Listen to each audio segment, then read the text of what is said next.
Today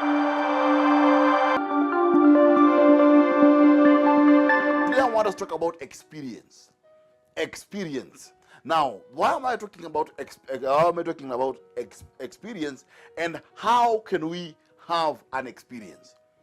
In the book of Joshua, the final chapter of the book of Joshua, when Joshua has a discussion with the children of Israel, and he's telling them from the time of Abraham, he says, the Lord took Abraham from the land of Ur, brought him to this particular place, promised him a particular child, gave him Isaac, and the Lord gave Jacob, and then there was Joseph, and then there was the slavery, and then there was Moses, there are the serpents, there was the water, there was all those issues.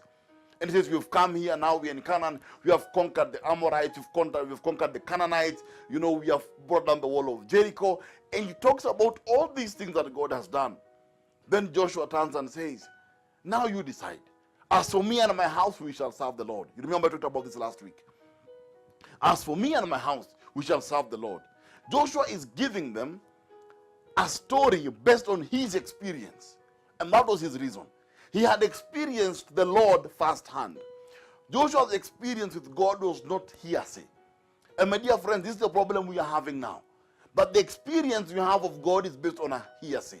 And when this has a problem, it's difficult to grow deeper with a God who I have never experienced. And one time I said this in the Bible class, and someone told me in the office a few weeks ago, I said that there comes a time with God when God becomes more tangible, or rather as tangible as what you can hold, as tangible as what I'm holding now. When Joshua is speaking from a place of authority and experience, he says, listen, I have seen him do things. I have seen him being faithful from Abraham. I have seen him be faithful to Isaac, to Jacob. That part I had, that is history. But now there's my experience as Joshua. I saw him part the Red Sea. I saw the pillar of cloud by day and the pillar of fire by night. I experienced him. I went to the tents with Moses. I experienced him. I saw Balaam and Balak. I saw them trying to curse us, and I saw him stand for us. I saw him bring down the wall of Jericho with a simple trumpet. I saw him open up the river Jordan.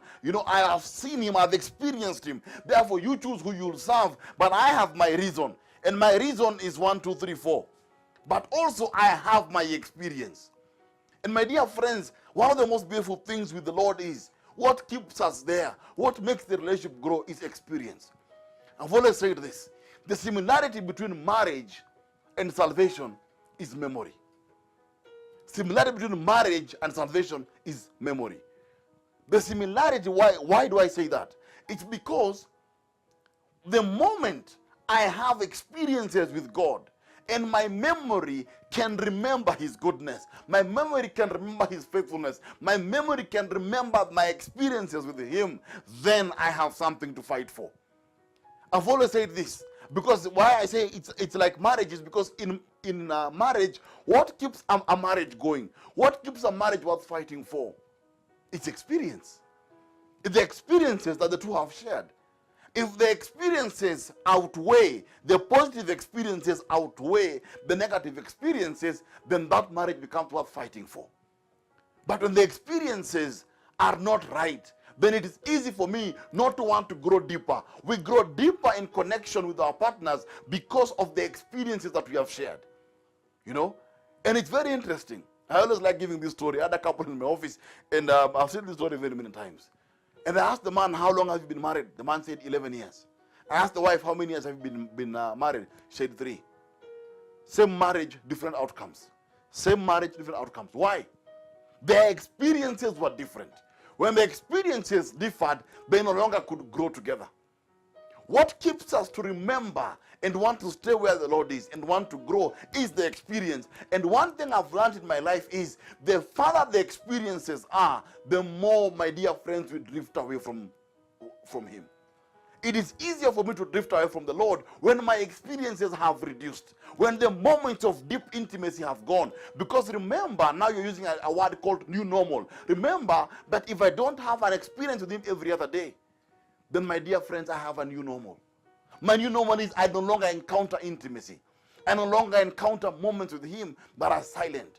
I never encounter moments with him when I can say, Lord, you are mine and I am yours. I am no longer encountering this. This is what the Lord talks about in the book of Revelation to one of the churches, and tells those churches that you have left your first love.